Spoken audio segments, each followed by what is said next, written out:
طيب عايزين نتكلم النهارده عن كوماند. يعني الناس كلها لازم تكون عارفاه، وللاسف ما حد، يعني حتى الناس اللي شغاله في الاي تي معظمهم مش عارفينه. الكوماند ده بيغنيني كتير جدا عن ان انا اعرف مثلا مكونات الجهاز من جوه، اعرف معلومات عن الجهاز الاساسيه. الكوماند ده بيتم ساعات استبداله مثلا، بس من خلال السوليوشنز اللي بيتم تقديمها من خلال زي مثلا مانج انجن او بي ام سي ريميدي. بمجرد انت ما بتنزل الكلاينت بتاع السوليوشنز دهيت، او سيرفيس ناو مثلا، بتقدر تنزل الكلاينت بتاع السوليوشن ده على الجهاز الكلاينت عندك بتاع الموظف عندك. بيبدا يجمع بعض المعلومات عن الجهاز، بارت نمبر، نوع البروسيسور وعدد يعني كور بروسيسور قد ايه، واللوجيكال بروسيسور قد ايه، والرامات اللي على الجهاز قد ايه، والهارد ديسك درايف، والسيريال نمبر بتاع ده والسيريال نمبر. بيجيب لك كل المعلومات دي، ويقوم جاي باعتها اوتوماتيك لغايه السيرفر عندك اللي انت مشغله، زي ما قلنا كبي ام سي بقى، ولا مانج انجن، ولا سيرفيس ناو. وبيبدا يحط لك المعلومات ديت في السي ام دي بي، وانت بتبدا ترتبها وتنمقها وتعرف مثلا الجهاز ده، وتبدا بقى انت في السيستم بتنظم امورك يعني. طيب انا دلوقتي عايز اعمل نفس اللي بيعمله السوليوشنز ده، بس من خلال الجهاز عندي. ده الكوماند اللي انا بستخدمه، واللي لازم الناس كلها تبقى عايزه، اللي لازم تعرفه. طيب الكوماند الاول بيبتدي بايه؟ بدبليو ام اي سي دبليو ماك. ايه الدبليو ماك ده؟ اللي هو ويندوز مانجمنت انسترومنتال كوماند لاين. طيب ده الدبليو ميك ده بيبقى واجهه ما بين النظام الاداره بتاع الكمبيوتر واليوزر انترفيس. طب انا بستفيد منه ازاي في الحاله العمليه عشان ابقى فاهم؟ هقول لك مثلا انت راجل دلوقتي عندك جهاز كمبيوتر، سواء كان لابتوب او كمبيوتر، وكنت جايب رامه زمان وهي 8 جيجا، حلو. وبعد كده عايز تزود رامه تانية كمان تبقى 8، وبالتالي بدل ما يكون عندك 8 يبقى عندك 16.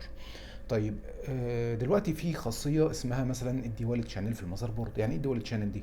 الديوال تشانل لما بتحط مثلا رامه بسرعه مثلا 1000، وتحط رامه تانية جنبها، اذا الرامتين زي بعض ايدنتيكال، يعني توأم، سرعه الرامات دي بدل ما بتكون 1000 بتكون 2000.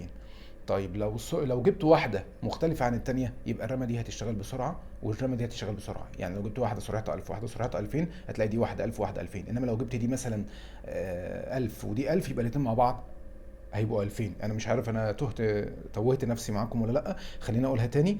سرعه الرامه الواحده اذا سرعتها 1000، وجبت رامه تانية سرعتها مثلا 1000، او خلينا نقول ايدنتيكال، يبقى كده الاتنين مع بعض انا عملت ايه؟ طريقين للداتا ان هم يمشوا، وبالتالي السرعه دي زائد السرعه دي يبقوا كام؟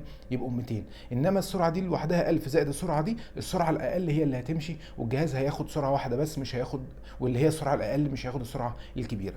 تمام كده؟ اتمنى ان هي تكون وصلت. طيب دلوقتي طب انا عايز اجيب مثلا بيانات الرامات ديت. لو انا مثلا رايح اشتري رامه جديده، وعايز اعرف الرامه بتاعتي دي، عشان خاطر الراجل بيقول لي والله طب فك الرامه اللي عندك وهاتها لي، عشان خاطر عايز ابص على حاجه عليها، وايه، وخدها معاك وهجيب لك واحده زيها بالظبط، بحيث ان انت ايه، يبقى عندك اتنين ايدنتيكال، يعني ايدنتيكال الاتنين زي بعض بالظبط.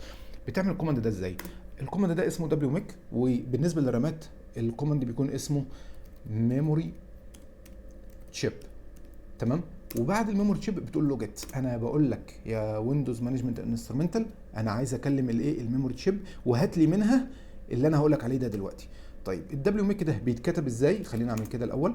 طيب الدبليو ميك بيتكتب بالنسبه للميموري تشيب كده، بيتكتب بالنسبه مثلا عايز اجيب معلومات بالنسبه للسي بي يو، تقول له يا سي بي يو انا عايز منك كذا. طب انا عايز اجيب مثلا للايه تاني، للديسك درايف، الهارد ديسك درايف، ديسك درايف. تمام. يبقى دبليو ميك، وانا هكلم الايه، السي بي يو، ولا الرامات، ولا البايوس، ولا هكلم ايه بالظبط؟ البايوس مثلا. باجي هنا اقول له والله انا عايز اكلم البايوس، وهات لي منه المعلومه اللي اسمها كذا. جميل. طيب خلينا نبدا بالميموري شيب.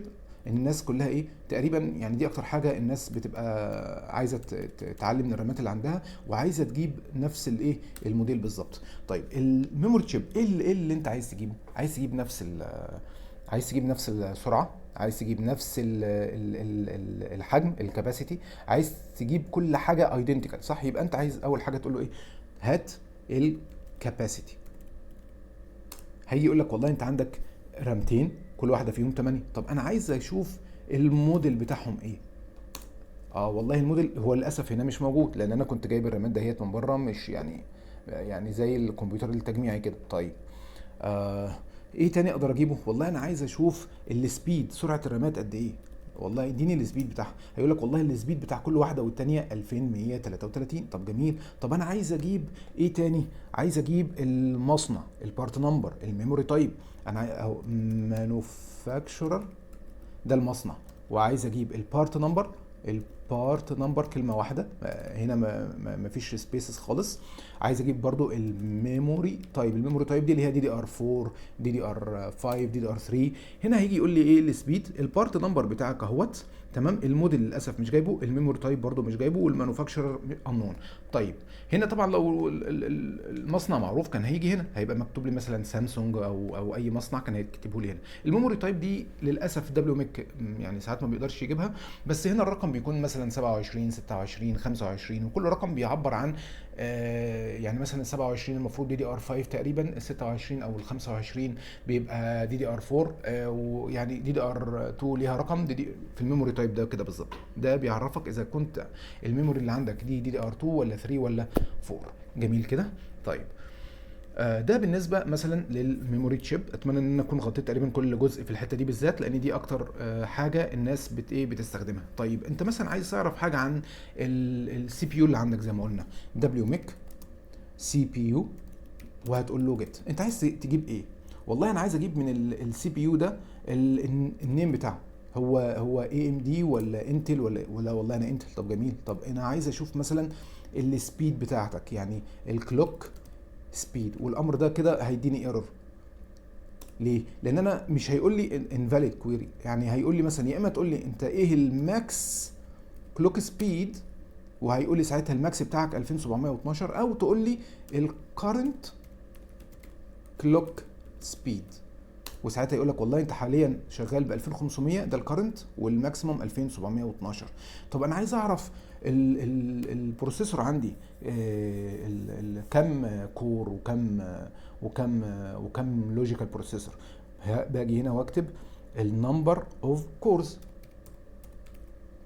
وكلمه واحده نمبر اوف كورز، واضغط انتر. والله هيقول لي انت عندك النمبر اوف كورز 2. طيب هقول له انا عايز تقول لي النمبر اوف لوجيكال بروسيسورز، لازم الاس الجامعه دي. هيقول لك والله النمبر اللوجيكال بتاعك 4 والنمبر اوف كورز عندك 2. طب والله جميل. طيب نيجي نتكلم ونقول مثلا اللي احنا في كوماند هنا برضو انا فعلا نسيته، وده مهم جدا. خلينا نمسح ده بقى. وعايز اعرف بعد ده كله، انا عايز اعرف الكاش، ال L2 كاش عندي قد ايه، وال L3 كاش عندي قد ايه. والله هقول له، او بلاش خلينا نعمل كده واقول له دخل لي في الجدول اللي انت كاتبه ده ال L2 كاش سايز. هيقول لي ال L2 كاش سايز، والله انت عندك 512. طب انا عايزك تضيف لي ال L3 كاش سايز، L3 كاش سايز. هيقول لي انت عندك ال L2 512 وال L3 حوالي 3 ميجا، 3072. يعني ده كام؟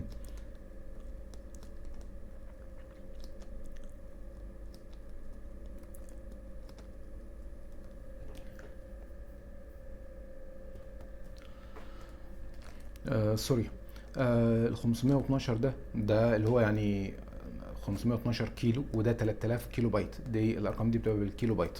يبقى ده بيقول لي ان هو حجمه 512 يعني نص ميجا، وال L3 كاش حوالي 3 ميجا.